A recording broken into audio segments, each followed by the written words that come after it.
Hello everyone, so today's topic is epistaxis, जिसका बहुत simple सा मीनिंग है नोज़ ब्लीडिंग। तो नोज़ ब्लीडिंग क्या होता है? जब हमारी नोज़ ब्लीड करती है, हमारी नोस्ट्रिल, नेज़ल कैविटी, नेज़ोफेरिंक्स, इनमें से किसी में भी अगर ब्लीडिंग हो रही है तो उसे एपिस्टेक्सिस कहते हैं।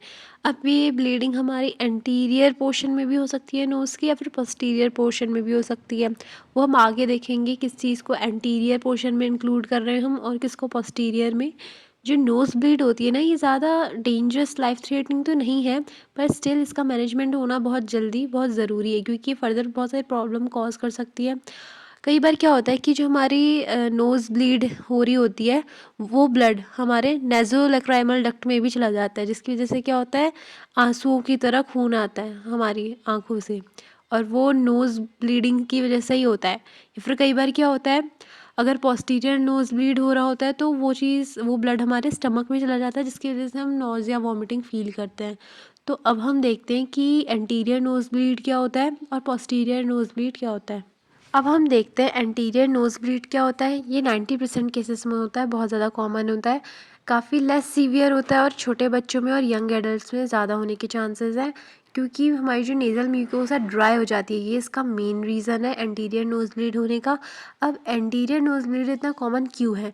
क्योंकि जो हमारा नेज़ल सेप्टम होता है ना, एक तो सबसे ज़्यादा वहीं पे नोज़ ब्लीड होती है, क्योंकि वहाँ पे बहुत ज़्यादा रिच सप्लाई होती है ब्लड की, और जो ब्लड कैपिलरीज होती है वो बहुत थिन होती है। अगर उसमें हल्का सा भी स्क्रैच लगेगा या थोड़ी सी भी म्यूकोसा ड्राई हो जाएगी तो वहाँ पे टीयर होने के बहुत ज़्यादा चांसेस है, और इतनी रिच ब्लड सप्लाई होने की वजह से ब्लीडिंग आराम से हो जाती है।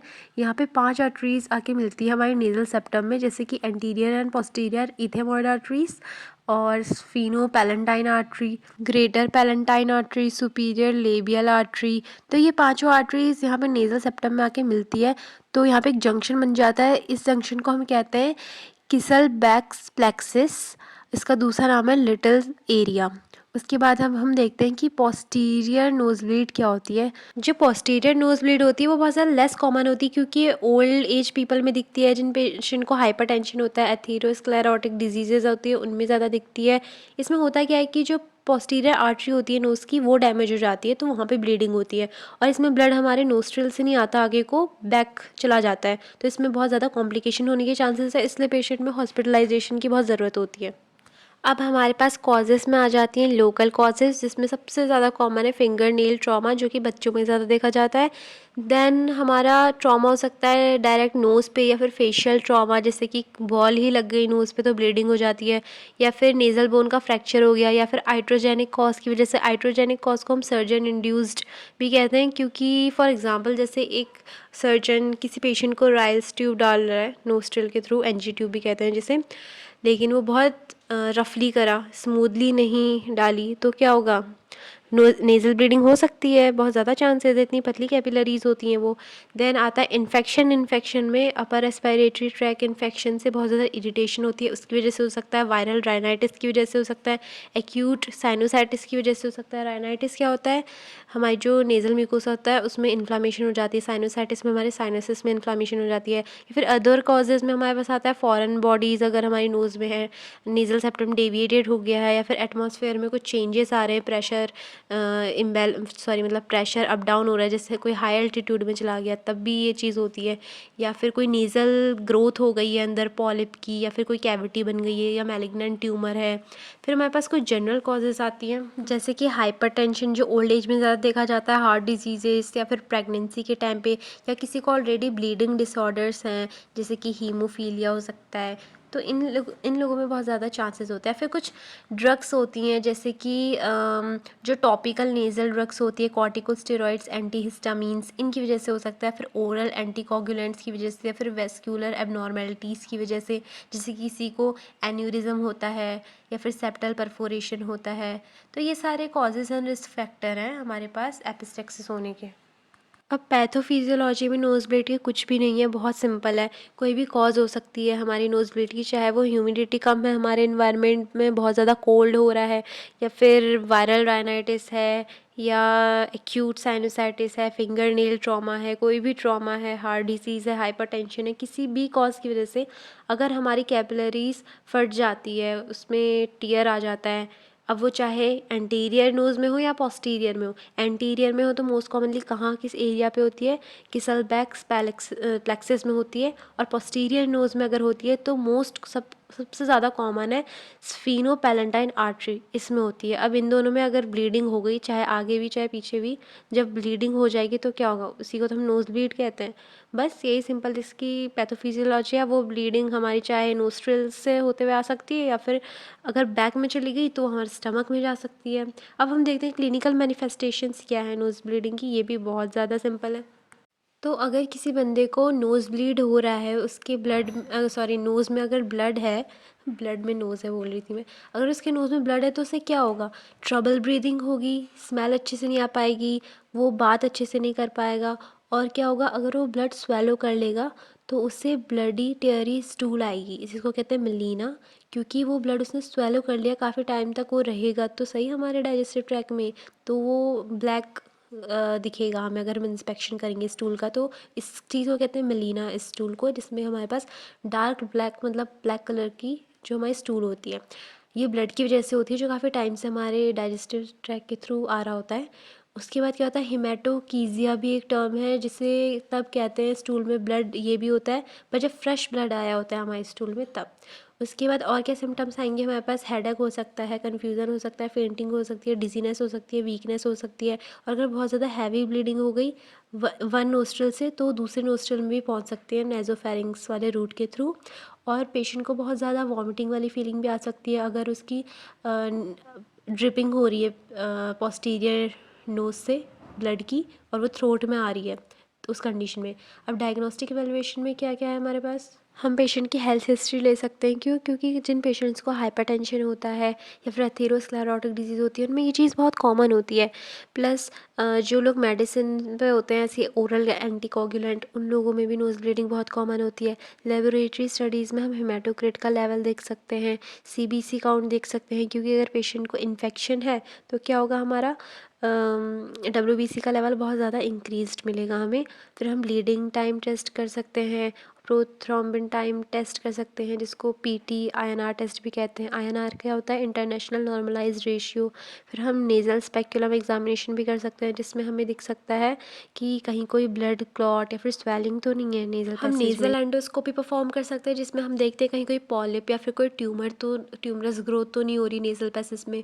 फिर हम एंजियोग्राफी करते हैं, जिसमें हम क्या करते हैं, जो ग्रोइन रीजन में हमारी फीमोरल आर्टरी होती है उससे एक डाई इंसर्ट करते हैं। अब ये डाई उन लोगों में नहीं डालेंगे जिनको सी फूड से एलर्जी है, लॉबस्टर, क्रैब, श्रिम्प, इन सब से, क्योंकि उसमें ये एलर्जिक रिएक्शन दिखा देगी। अब ये डाई जाती है सीधे हमारे नेज़ल कैपिलरीज़ में, और वहाँ पे जाके ये दिखा देगी कहीं कोई वहाँ पे प्रॉब्लम तो नहीं है ब्लड वेसल्स में, कैपिलरीज़ में। फिर हम इमेजिंग स्टडीज़ कर सकते हैं, जैसे कि CT स्कैनिंग और नासोफेरेंजियोस्कोपी भी कर सकते हैं। Okay, so now let's see what is the medical management. तो एंटीरियर नोज ब्लीड में कुछ खास ट्रीटमेंट की ज़रूरत तो पड़ती नहीं है, और अगर वो अपने आप नोज ब्लीड बंद हो गई थोड़ी देर में तब तो कोई ट्रीटमेंट की ज़रूरत नहीं है। पर अगर स्टिल वो बंद नहीं हुई और ब्लड वेसल आराम से दिख रही है, जो सर्जन है, जो डॉक्टर है उसे, तो वो कॉटराइज कर सकते हैं उसको विद सिल्वर नाइट्रेट। इस केमिकल की मदद से केमिकल कॉटराइजेशन कर सकते हैं उसका, टॉपिकल एनेस्थेटिक्स दे के।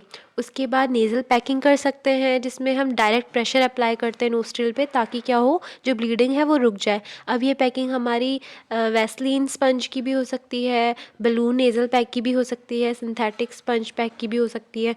लेकिन जो पोस्टीरियर नोज़ ब्लीड होती है वो काफ़ी कॉम्प्लिकेटेड होती है, क्योंकि इसमें हमारा पोस्टीरियरली ब्लड आ रहा होता है। अब वहाँ पे पैकिंग करना काफ़ी डिफ़िकल्ट होता है डॉक्टर के लिए भी और पेशेंट के लिए भी, क्योंकि पेशेंट को बहुत अनकंफर्टेबल फील होता है, बहुत ज़्यादा पेन होता है, इसलिए फ्रीक्वेंट सेडेटिव्स देने होते हैं पेशेंट को और पेन मेडिकेशंस देनी होती हैं। अब हम नर्सिंग मैनेजमेंट देखते हैं। एपिस्टेक्सिस का क्या नर्सिंग मैनेजमेंट है, बहुत ज़्यादा सिंपल है। अगर किसी को नोज़ ब्लीड हो रही है तो उन्हें क्या कहना है कि आप बैठ जाएं आराम से और थोड़ा सा झुक जाएं आगे को, लीन फॉरवर्ड होना है उनको।